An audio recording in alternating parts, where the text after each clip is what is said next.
Welcome to the Pharmacist RN, a podcast made for pharmacists by pharmacists.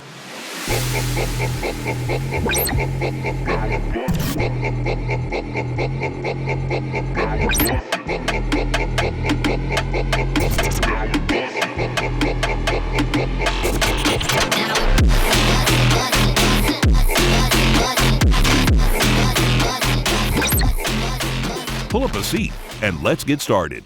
Welcome back, everyone, to another episode of the Pharmacist RN podcast. My name is Ajit Johal. I'm a Vancouver-based pharmacist, and I'm joined by my esteemed co-host, Dr. John Papastergiou. John. It's good to be here. We got some very special guests this afternoon. We do, yes. We're joined by Dr. Molly Yang and Dr. Shelita Dattani. Welcome to our podcast, where we are streaming live at PharmacyU Toronto. Both of you have had presentations today, right? Because they happened in the morning. Yeah. Yes. So we would love to know how your conference has gone and how your presentations went and what your vision is for pharmacists moving forward. So Molly, I'll start with you. Sounds good. Thank you, Ajit. And you know what? I had to go after you, which is a tough spot because you're such a pillar in the vaccine community. So thank you. I'm excited to be on this podcast. And you know what? Every year, PharmacyU is so excellent in terms of the content and all the vendors and the trade show. And it's really an opportunity. It feels like a big reunion, seeing everybody and the sharing of ideas. And my session was on travel health, sponsored by Valneva. And really great engagement and questions around how to really build a travel health service within a community pharmacy. And so we talked about some of the clinical and some of the business elements as well. So every year I have such a great time. So it's really good to be here. Awesome. Yeah, no, I really enjoyed how they put the sessions back to back, and I did pump your session, so hopefully people stayed and didn't move rooms. And you know what? Molly hit on that. We've had the common theme here talking to people about this idea that it's almost like a reunion, right? And PharmacyU is very much like that. It seems like there's a ton of value in just getting people together, and it doesn't happen as much in the pharmacy world in Canada anymore. I don't know. What do you think of that? Yeah. I was just going to say, I was going to just say the same thing, John. We don't really have one home. I think I worked at the Canadian Pharmacists Association, as you know, for a while, and that used to be the place where everybody came, talked about their research, talked about what they were doing. Now, conferences from associations have sort of dispersed or changed. There's still provincial conferences, but this is regional, but it feels different. It does certainly feel like a sense of community, and I think people come here, and I don't want Marty to hear this, but sometimes they leave the session just because they want to catch up with somebody and tell them what they're doing, and I think that's okay. You know, there's a lot of value in networking, so I love PharmacyU for that reason as well. My talk this seems like a chronic theme today. We're not all vaccine people all the time, but I also had a talk on vaccination. I'm really motivated by pharmacists leveraging their skills as motivational interviewers and talking to people about how they can prevent disease in our healthcare system the way it is today, and doing advocacy and education in that space. So we talked about flu as a cardiovascular risk prevention strategy, and that was what our discussion centered around, moving away from just vaccination to protect against respiratory disease, but vaccination like a statin or a diabetes agent or something like that. There's been a few like that today, so I like the elevated level of topics amongst pharmacists that even the physician communities aren't completely embracing it. So that's such a timely topic, right? As well, with the new guidelines that are coming out and a lot of the new evidence around respiratory vaccines and that cardio protection. So really interesting. Well, actually, Molly, you did a talk at RXA on that. Yes, I saw that. It was very good. It was a nice explanation of the pathophys and then the guidelines. So it is a huge interventional tool, as we know, and with pharmacists doing a lot of the respiratory vaccines, it's a great way to advocate for what we do and the impact for the healthcare system, for sure. And I think pharmacists, I mean, we're the destination now for vaccination. I think we've established that in most provinces, and I think the next step is helping them, right, identify these patients that may be hesitant, may not have a complete understanding. It's easier said than done. We do a ton of vaccines in my practice, but I'm finding it's just where do you fit it all in? And I think people come to PharmacyU to try to get those strategies and tips, therapeutic pearls. Okay, how do I go back and take one or two things that Molly said and change my practice, right? Yeah, and also I think how you integrate it into your workflow where you don't necessarily have the staff, and how do you use all of the enablers that we talk about, that the titans like Molly and Ajit talk about, how do I actually do this in my practice? But you know what, John, don't you think, and you do a lot of point of care testing, so just moving us away from vaccination for a second, like, don't you think we should be the home for preventative disease care in Well, this that's country? so. We were talking about that earlier today about, what happened to scope here in Ontario. We were waiting for chronic disease prescribing. I think we still are. I mean, we're still waiting for expansion of some of the minor ailment stuff, right? So, absolutely, we're positioning ourselves to do that, but we need kind of the help now, the regulators and everyone else, to push this forward, right?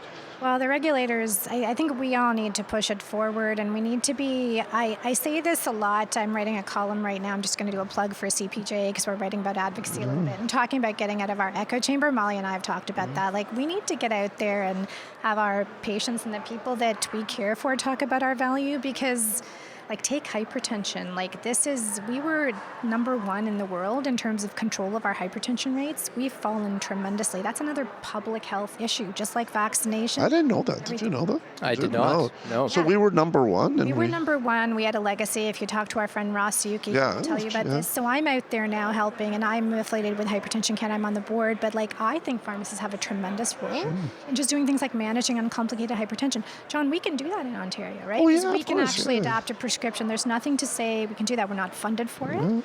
But we can do things like that. And so if we're that hub for chronic disease. Yeah, I know. I think, when I look at where we're going in community pharmacy in Ontario anyways, I think it's kind of the same. We've kind of positioned ourselves now with these pharmacist-directed clinics and the role they could play in chronic disease management. But it becomes more of, okay, so we have this, and I see Mohammed behind you. He's kind of doing a lot of this stuff, and he's got 2 or 3 of these type of clinics. But the reality is, okay, so we've set this up, but we're still a business. How do we get an ROI? How do we do this in the context of not having enough staff, pharmacists, this and that, right? So it's all those practical things. Well, you have to resource it, right? Yeah. So if you have point of care, can you bundle it with a minor ailment? We were talking about this in Mohammed's session this morning. Can you bundle it with a pharmaceutical opinion? I know you were being very Ontario-centric here, Ajit. Sorry. Center of the universe. Yeah. Well, BC, you said bring cash. But BC is doing a lot of great stuff that we're not doing. I'm just talking, you're the master, but we were just talking about HPV with a group of nurse practitioners in Ontario the other day, and I was saying, we can't do as much in pharmacy as we can in BC. They're actually a model for that. So we need to learn the best from different organizations, different provinces, different places. I think there's a lot you can do to bundle around some of these things we have to find the funding. Because we need to value it, and we need to resource it. We can't do that without money.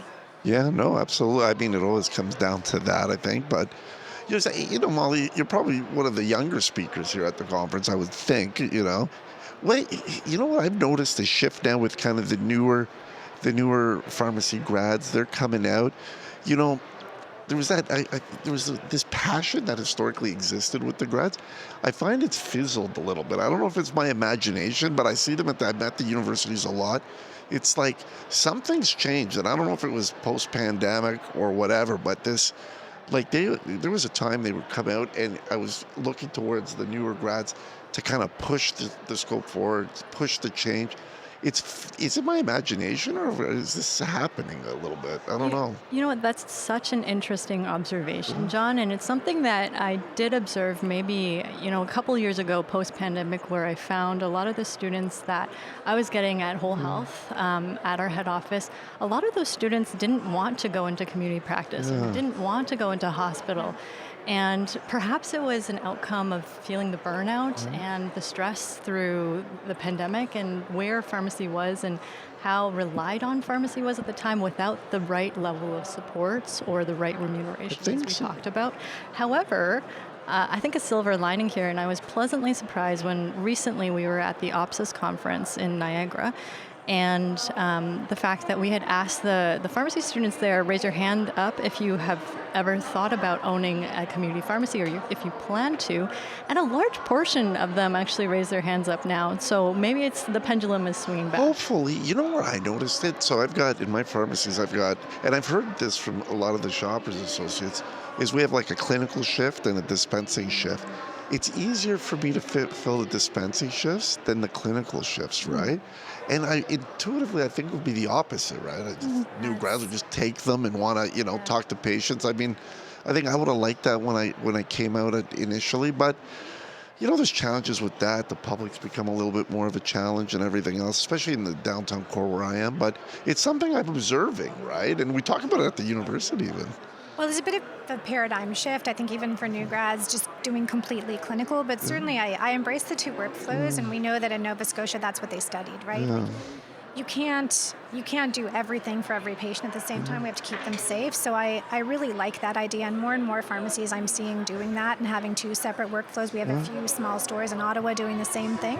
And I think it's just change management when you get used to actually having the time to sit down with a patient for 20 minutes and have no other distractions. Like, just think about how you can build that stream and the revenue stream that goes along with it. Yeah. And the university is going to a 3-year program now, right? So we're going to have the double cohort coming out. It's going to be interesting to see how this all pans out. It really is. I think just some final thoughts, both Shelley and Molly. What is your ideal vision for pharmacy in the next 3 to 5 years? Rose-colored glasses.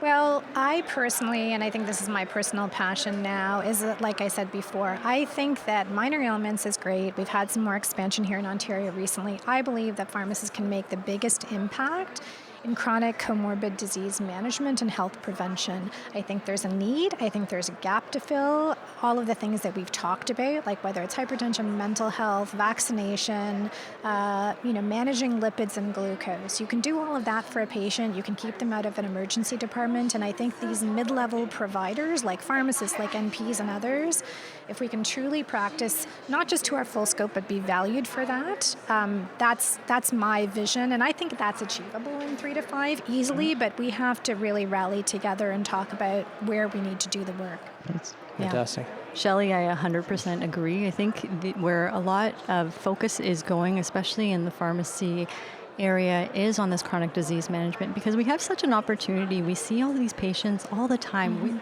They see us the most out of every healthcare provider, and it goes beyond vaccines and preventative health, but how can we really be empowered to take an active role in that chronic disease management? And I think, across Canada, it varies by jurisdiction, but we're getting there little by little. Well, thanks, guys. I mean, it would be great if we could have you guys on for longer. We're a little bit behind schedule here today. Well, you're such both KOLs and so knowledgeable that we could talk about this for hours, for sure. We'll come for the next episode. Yes. Next time Sounds we'll good. bring you guys on again. But no, really appreciate you guys stopping by. And I know one of the goals for us to be here is just to kind of expose the audience that may not come to PharmacyU regularly about some of the stuff that goes on here. And I think you guys hit the nail on the head. It really is an opportunity to network, talk to colleagues, get out of your silo, right? And sort of sharing of best practices, as you mentioned, right? And stay positive. That's why I leave inspired every time. Yeah, every time. Invigorated. Yeah, Yes. totally. Good word. Great word. Thanks, guys. Thanks. See you guys soon. Guys. Yeah. Thank you.